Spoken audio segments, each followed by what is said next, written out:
Hey, my name is Matthew. I'm 33 years old, originally from South Africa, and I've been living in Germany for the last 7 years, where I am a full-time architect and I still practice as an architect.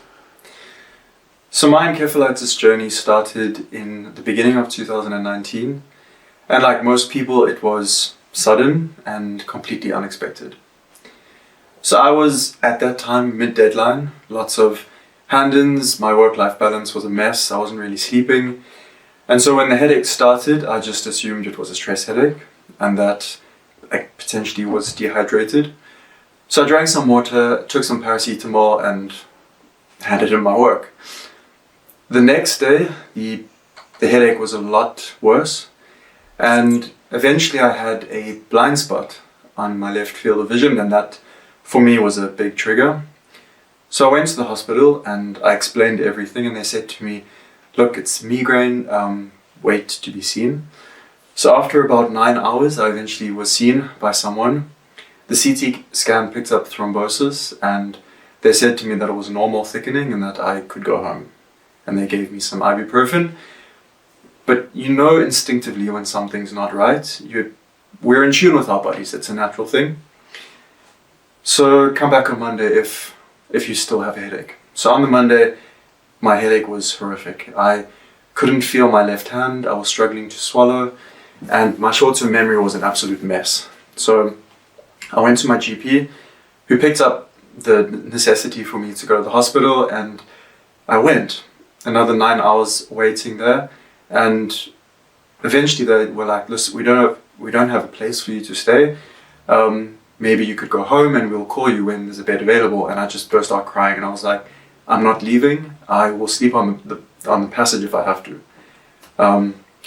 So eventually they found a bed for me, and yeah, so this is when the journey starts. Few days in, lots of morphine, and eventually I have total paralysis on the left-hand side of my body, and they realized that I had a stroke.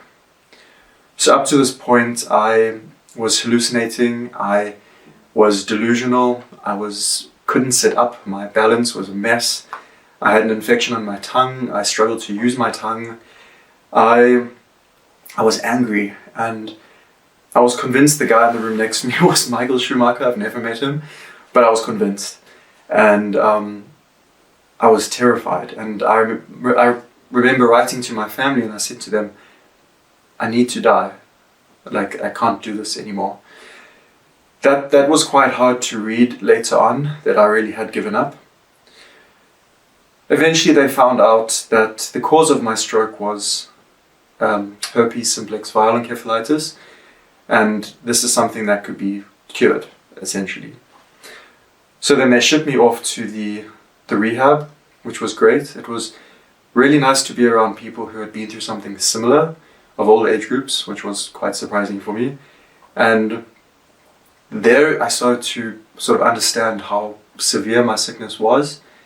But even then you can't really take a step back and understand sort of the gravity of the situation, because you're still dealing with all the small things coming your way. The fact that I still had to relearn how to swallow.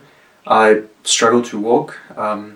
My memory was terrible, so I was writing down books, everything from what I had eaten that day to how many times I go into the bathroom. My dexterity was terrible. I had to relearn how to write.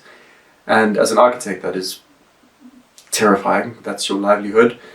I would sit for hours with a mirror and just practice smiling to try and get both spheres of my face symmetrical. And weird things started to happen. I would get these bouts of euphoria where I'd be in the middle of doing something mundane, and all of a sudden I have this overarching sense of peace and everything's going to be alright. It's almost a spiritual experience, and this would happen upwards of 20 times a day. I was also having intense panic attacks triggered by sight, sound, lights. If someone was chewing, it made me have murderous thoughts, and I wasn't myself. And I just assumed, okay, it's PTSD, obviously I've been through something horrific. And I also really struggled with facial recognition. I would meet my doctor and then come back the next day and I'd be like, I've got no idea who this person is, but I remembered the name. And this was also quite a big signal for me that something was wrong. But at that stage, it doesn't really link up. It's a whole lot of different incidents that you're dealing with. My face then started to swell up and I couldn't eat. I had lockjaw. They put me in isolation thinking that I had mumps, but it turns out I didn't. Face went back down and I left. So I went back to my house in Hamburg, and before the dust started to settle, I started to have what I call episodes.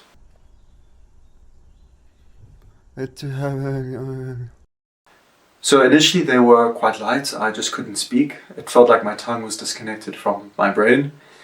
And then they got a bit more intricate. Hey guys, I wanted to make a video so that you could see what it's like when I'm dealing with a seizure. So basically my going through a vacuum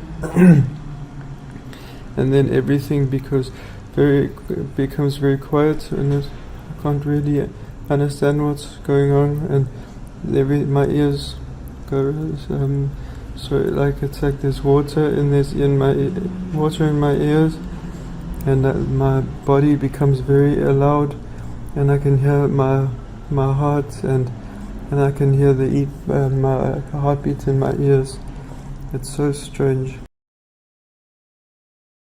I would hear music, I would hear voices, I would go deaf, I would start to forget who I was, where I am. One of the scariest things that I had to do was I wrote down my name, my sister's names, my age, and put it on a piece of paper next to my bed, because I genuinely felt like I was falling into myself. I explained it to one of the carers there that it felt like I was a small little mouse inside a cathedral of my body. And that's exactly how it felt.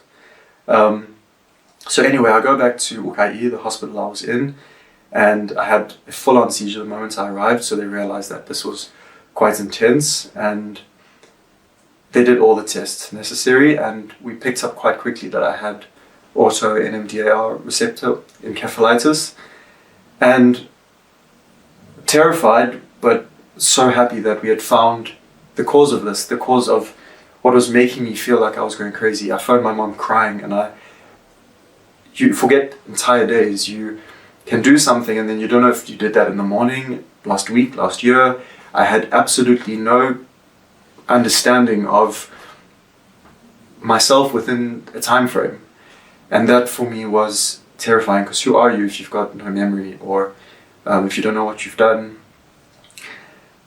So, moving from that into the real world, it's been 3 years now since I had this journey, and I've learned a lot about myself. I definitely feel like you don't get the opportunity to mourn the person that you've lost, myself, and you move forward as you, but you don't really know who that you is. And I went back to work in October of that year, and it was tough. It was really tough. And you want people to treat you the same, but you also don't want them to treat you the same. Because there's a lot of stuff that you can't do, and you're not ready to face that. You're not ready to face that you can't do stuff. And at the end of the day, people don't know how to treat you. And there's small reminders that you've been through something like this, be it a seizure, when you're having a storm, or when, quite recently, if I've closed my eyes and I hear a loud noise that gives me a fright, I see a black and white herringbone pattern.